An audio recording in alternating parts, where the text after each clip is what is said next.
네, 안녕하세요. 안녕하세요. 네, 정혜래 가업승계 소장 정선입니다.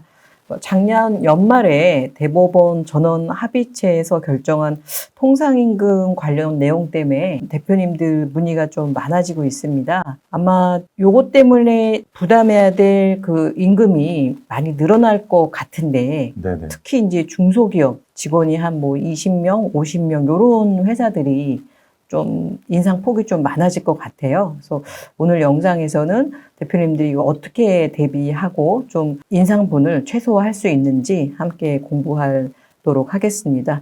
자, 오늘 전문가는 우리 양성훈 수석연구원님 모셨습니다. 반갑습니다. 안녕하세요. 네, 우리 네. 수석연구원님 본인 소개 부탁드립니다. 네. 저는 정일의 가업승계연구소에 근무하는 양성훈 수석연구원이라고 합니다. 저는 이 사업승계와 관련해서 19년 동안 약 40개사 정도 가업승계를 진행한 것 같고요. 절세 금액은 한 500억 이상 되는 것 같습니다. 그리고 제가 이 법인 컨설팅을 하면서 이 가업승계하는 주요 핵심 포인트가 있습니다. 그러니까 오너에게 당연히 도움이 되어야 되고 오너 가족이겠죠. 그리고 임직원도 모두 혜택을 받을 수 있는 사업 승계. 그러면서 이 회사가 이전보다는 한 단계 더 레벨업 할 수 있는 제도를 입안해 드리는 걸 목표로 하고 있습니다. 네, 오너가 좀 이익이 되면 직원은 좀 불리하지 않을까 하는 좀 막연한 그런 느낌이 드는데, 두 가지를 다 만족스럽게 한다는 거는 참 쉽지는 않을 것 같은데, 우리 수석연구원님은 이제 그런 승계를 또 목표로 하고 승계를 도와드리셨네요. 소장님 거기에 첨부 말씀 하나 더 드리겠습니다. 네. 우리가 가업 승계나 가업 상속 공제를 대비하는 대표님들은 처음부터 이 사업을 읽어온 그 공신들이 있습니다. 또는 많은 직원들이 보고 있는데 아무래도 대표님께서 2세 경영자한테 지분을 넘기는 작업이지 않습니까? 그 부분에 대해서 상당한 부담감을 갖는 분들이 많습니다.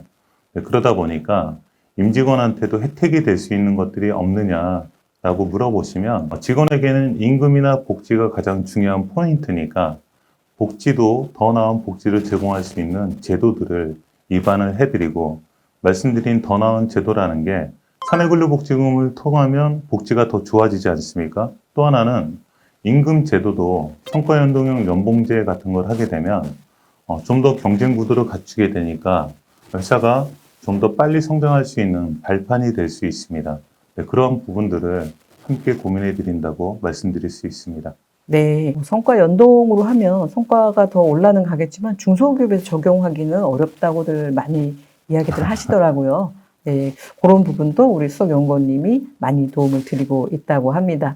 자, 오늘은 그러면 본 주제로 들어가서 지난 시간에 배웠던 것도 좀 한번 짚고 넘어갔으면 좋겠는데요. 우리 지난 영상에서 근로감독 사항에 대해서 이제 말씀을 해주셨는데 복습 차원에서 요거 한번 정리하고 가면 좋을 것 같거든요. 제가 지난 영상에 말씀드렸던 게 근로감독관 그 기본점검 사항이라 해서 7가지가 있습니다. 이제 다시 한번 리뷰해드리면 근로계약서의 작성 및 교부, 근로자 명부 작성, 그리고 취업규칙 작성 및 비칙, 노사협의회 설치 및 개최, 최저임금 준수 및 개시, 해고 관련 사항, 그리고 법정 의무교육 5가지입니다.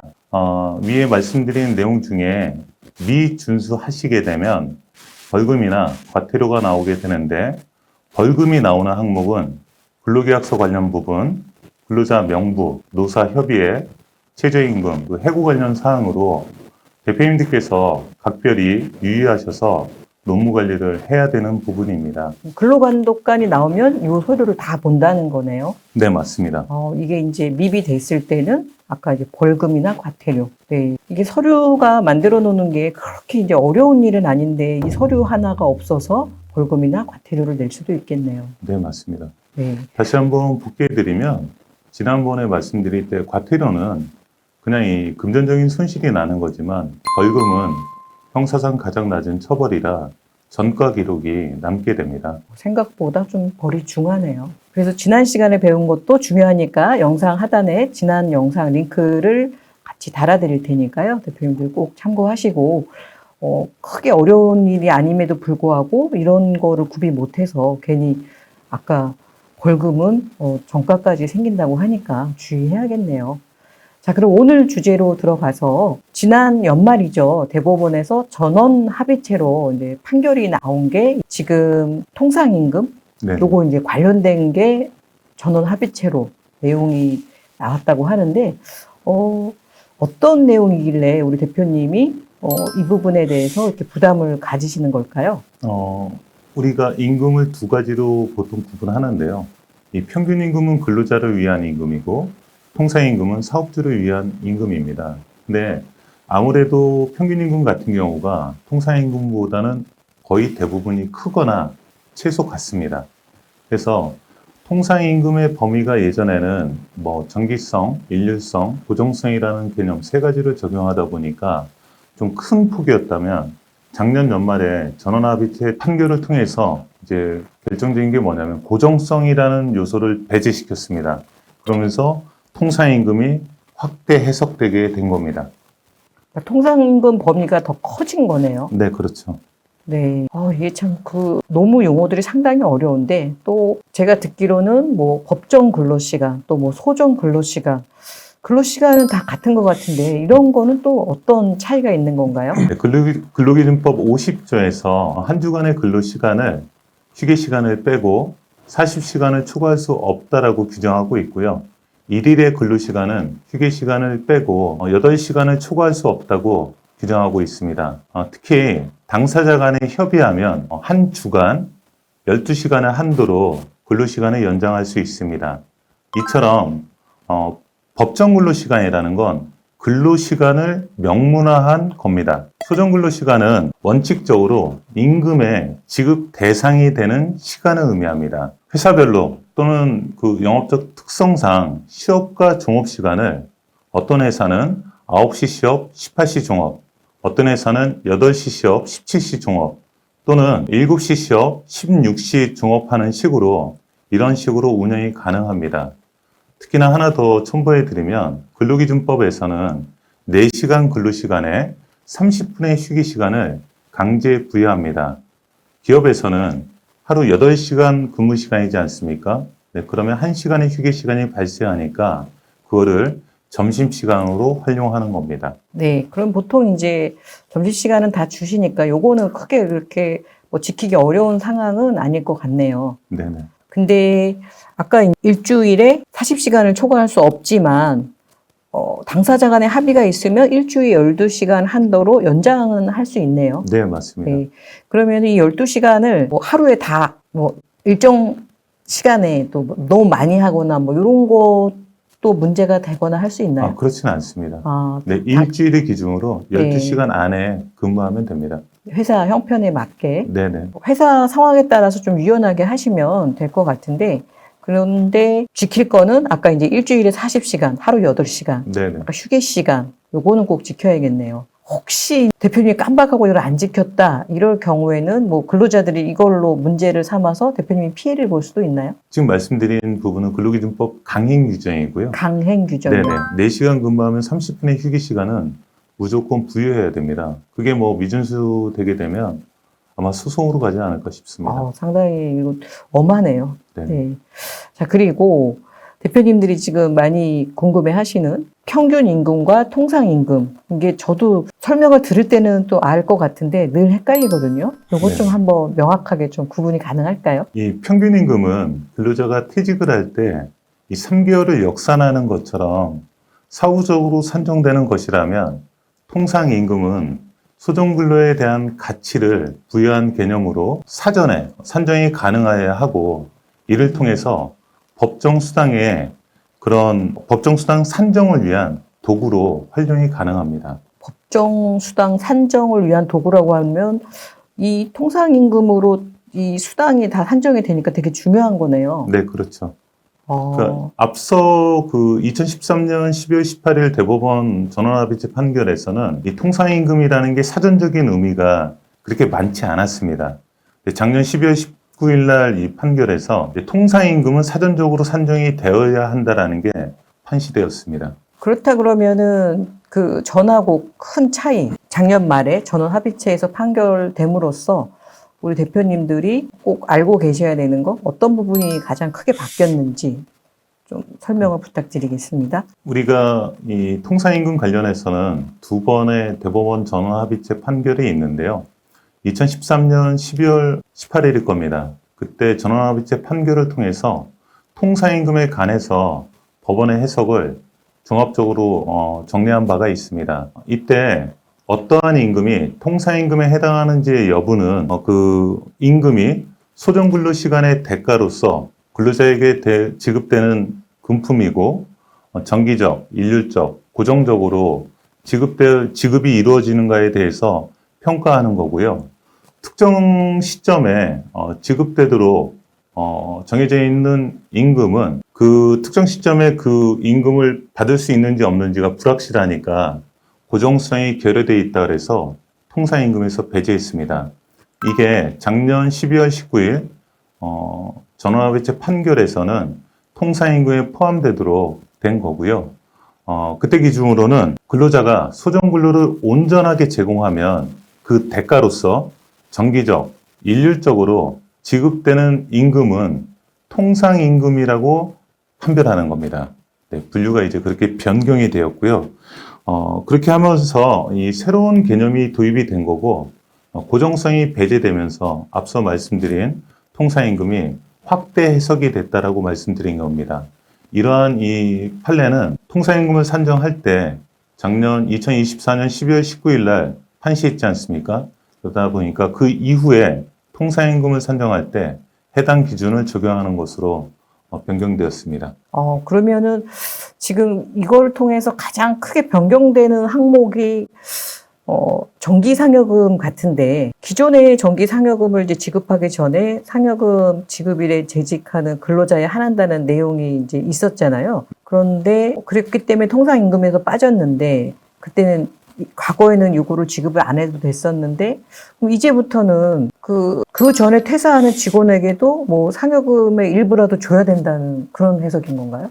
그렇지는 않습니다. 우리가 근로계약서는 사용자와 근로자가 이 조건으로 계약을 하는 거지 않습니까? 그러니까 작년 12월 19일 날 이 대법원 합의체 판결은 뭐냐면 그 계약 조건은 다 인정을 합니다. 다만 그 계약 조건과는 별개로 통상임금성을 따지는 겁니다. 네, 따져서 정기상여금이라는 것도 소정근로에 대한 대가로 지급하기로 정해져 있는 거지 않습니까?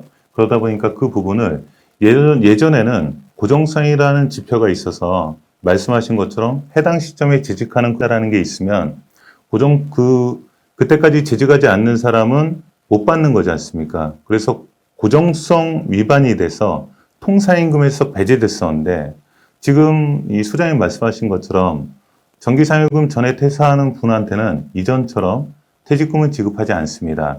다만 통상임금을 산정할 때는 해당 그러니까 퇴직금이 아니라 정기상여금. 근데 통상임금을 따질 때는 고정성이 배제가 되면서 정기상여금도 통상임금으로 합산이 되는 겁니다.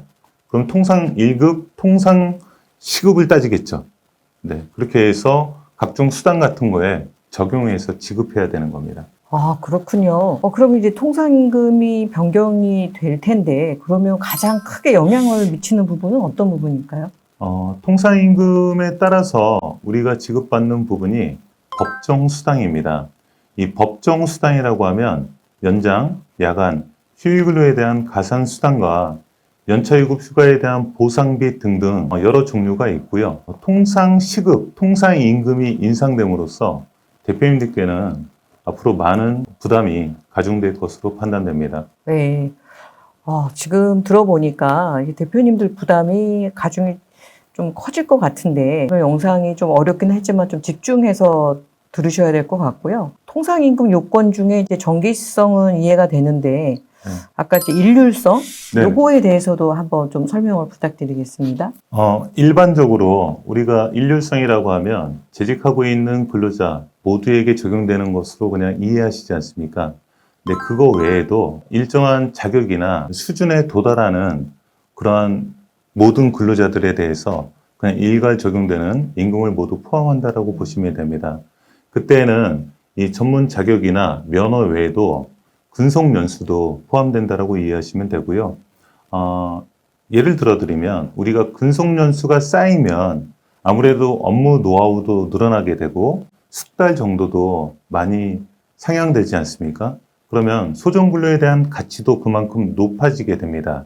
그래서 이 통상임금에 대한 각 임금 구성 항목별로 통상임금 해당 여부를 좀 판단해 보면 전문 기술 자격이나 또는 근속 연수, 그다음에 정기 상여금, 그리고 명절 휴가비나 기타 휴가비 등등이 통상임금에 포함되게 되고요. 또는 이 성과급이나 기업의 실적에 따라서 일시적이거나 또는 부정기적으로 지급하는 이 상여금 등은 통상임금에서 배제가 됩니다. 하나 더 예를 들어드리면 어느 회사에서 일괄적으로 가족수당을 지급한다라고 하면 그 가족수당 중에 가족수와 상관없이 일정한 금액을 지급하는 공통분이 있습니다. 그 공통분은 통상임금에 포함이 되는 거고요. 가족수에 따라서 변경이 되는 부분들은 통상임금이 아닙니다. 이게 한 끗 차이인데 통상임금이 포함이 되고 안 하고 하네요. 네, 그렇죠. 지금 이제 말씀해 주신 내용은 아까 그 일괄적으로 주는 것은 다 좀 통상임금에 포함이 될 가능성이 높아 보이네요. 네, 맞습니다. 네, 좀 이 급여나 상여를 설계를 잘하면 또 대표님들의 부담을 조금은 줄일 수 있지 않을까. 네, 그런 막연한 생각이 듭니다. 말씀하신 것처럼 정기상여의 100%든 200%든 그 부분을 연말 특별상여, 임직원 특별상여 같은 걸로 대체 가능합니다. 그렇게 됐을 때는 연말 특별상여라는 게 가변성이 생기지 않습니까? 그리고 회사 실적이 안 좋을 때는 일정 부분을 지급 안 할 수도 있는 거고요.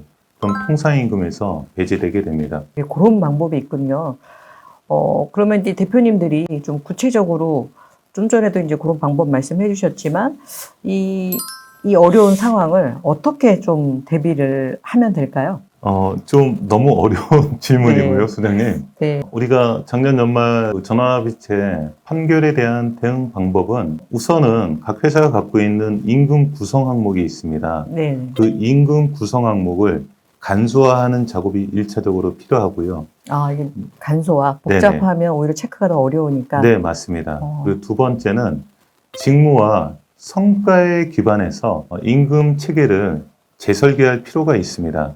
참고로 하나 더 말씀드리면 현행 활용하고 있는 제도 중에 대표님들께 또 통상임금이 확대 해석되고 있는 이 시점에 별탈 없이 운영할 수 있는 제도가 포괄임금제입니다. 근데 대표님들께는 가장 유리하지만 현 정부에서 대선 공약으로 내건 게 포괄임금제 폐지입니다. 그러다 보니까 정부에서 행하는 이 일에 따라서 이 진척사항 보시면서 향후 대책을 가져가시는 게 맞다라고 보여집니다.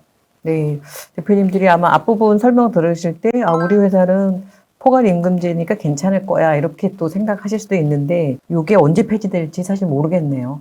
근데 이재명 대통령이 한다면 하는 분이라 네. 대선 공약이라 아마 폐지될 겁니다. 그냥 넋 놓고 있다가 이게 이제 통상임금의 범위가 넓어지면서 그러면 당연히 그 임금이 높아질 텐데 네네. 대표님들이 대비를 안 하시고 과거처럼 했을 때는 어떤 이제 법적인 문제가 좀 생길 것 같고요. 네, 이걸 그렇죠. 제대로 법대로 하면은 또 임금이 올라갈 것 같고요. 네네. 예, 이게 참 난관인데 아까 잠깐 이제 힌트를 주셨지만 설계를 잘하면 네. 과거처럼 과거의 임금에서 크게 인상되지 않게도 가능하다. 불가피하게 네. 그러니까 우리가 임금 체계를 바꾼다라는 건 네. 기준이 있습니다.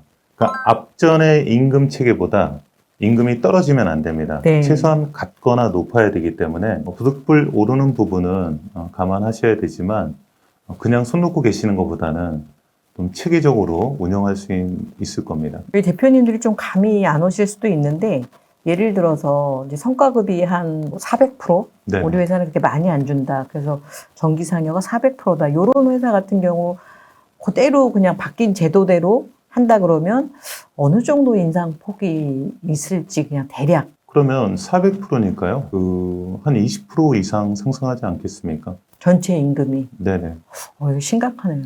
그러니까 월 급여가 100%면 그거에 400%가 추가되는 거지 않습니까? 네네. 지금 1200%가 100%로 환산하게 되면 1600%를 그 1200%가 100%일 때 1600%가 몇 프로냐 따지시게 되면 120에서 130% 사이로 나올 겁니다. 그게 자동 인상분이라고 보셔도 무방합니다.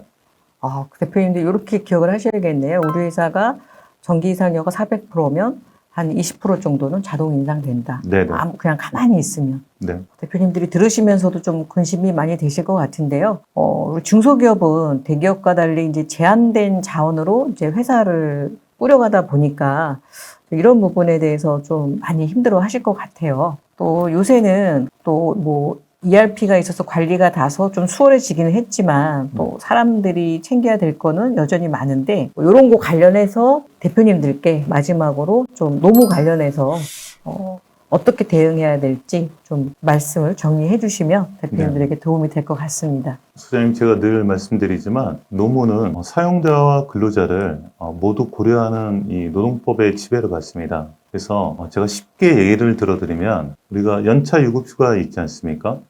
그래서 연차 유급휴가를 예로 들겠습니다.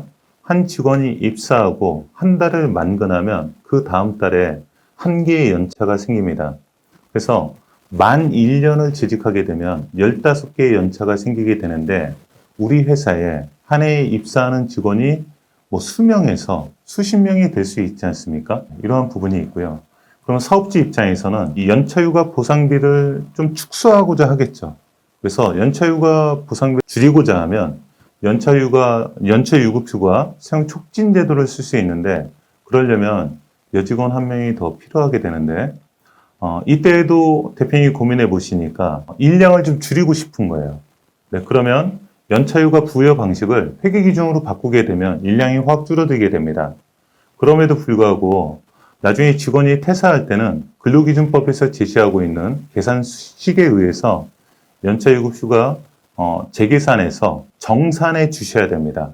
제가 말씀드린 건 뭐냐면 노측과 사측을 모두 고려하고 있는 노동법인데 우리가 이 HR, 이 인사노무에서는 획일화된 최적 방법은 없습니다. 그래서 우리 회사에 가장 적합한 제도가 어떤 건지 늘 고민하시면서 찾으셔야 되고 그걸 입안해서 운영하시면서 노사 간의 협의를 통해서 더 나은 제도로 계속적으로 고민해 가셔야 됩니다. 이거 외에는 특별히 뭐 답을 드리기가 좀 어렵습니다. 네.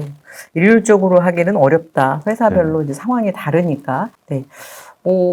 오늘 우리 이제 양성훈 수석연구원님이 작년에 우리 대법원 판결 때문에 대표님들이 빨리 아셔야 돼서 원래는 이제 다른 거를 준비하셨다가 이걸 급히 영상을 좀 준비했는데요. 요거 관련해서 근로기준법이 지금 바뀐 건 아니지만 작년에 대법원에서 그런 의견이 있었기 때문에 이제 다 그걸 기준으로 해서 아까 13년도에 한 번 있었고 또 작년에 있었기 때문에 그 판결을 기준으로 해서 다 변경을 해 주셔야 된다. 그런데 그렇게 하자니 대표님이 부담해야 될 인건비가 최소 전기 상여가 400%인 회사도 20% 정도 올라가기 때문에 네. 인건비가 전체 20% 올라간다는 건 회사 운영에 상당히 지장이 있을 수 있을 것 같아요. 맞습니다. 네, 그래서 좀 빠른 대비가 필요하실 것 같고요. 혹시 이제 대표님들이 좀 우리 이렇게 점검해보고 싶다 그러면 진단 정도는 좀 무료로 가능할까요? 네, 가능합니다. 네. 우리 영상 보시는 대표님들, 저희가 영상 하단에 우리 임금 관련된 이 설계, 또 가장 필요한 부분, 혹시 놓친 게 있는지, 아까 왜 그 7가지 없으면 벌금이나 과태료가 있다는 이런 거 체크하실 수 있게 좀 무료 진단을 하고 있으니까요. 영상 하단에서 그 부분 신청이 가능하십니다. 우리 양성훈 수석연구원님께 상담을 원하시면 영상 하단에 상담 신청 링크나 전화를 활용해 주시면 되고요. 우리 수석연구원님, 그래도 마지막으로 우리 대표님들께 당부의 말씀 부탁드립니다. 앞서 말씀드렸는데요. 만약에 이번에 이런 포괄임금제가 폐지가 되면서 어쩔 수 없이 임금 체계를 바꾸셔야 되는 회사는 제가 과거 한 10년 정도 운영하면서 가장 효과적이라고 생각하는 임금 체계가 성과연동형 연봉제입니다. 성과연동형 연봉제입니다. 연봉제. 네. 그래서 어차피 바꿔야 되고 임금 부담이 늘어난다면 거기에 비례해서 업무 효율도 늘어나야 되지 않습니까? 그래서 약간의 더 경쟁 구도를 갖추는 의미로 성과연동형 연봉제를 활용하시길 권해드립니다. 이번 기회에 그렇게 이제 성과 연동형 연봉제를 한다면 우리가 또 성과가 올라가면 회사가 더 수익이 많이 나니까 네, 예, 그렇죠. 요 기회에 그렇게 좀 변경하는 것도 필요할 것 같습니다. 자, 오늘은 조금 어렵지만 대표님들이 꼭 알고 계셔야 될 내용이라 영상 이렇게 준비했습니다. 네, 오늘 수고하셨습니다. 감사합니다. 감사합니다.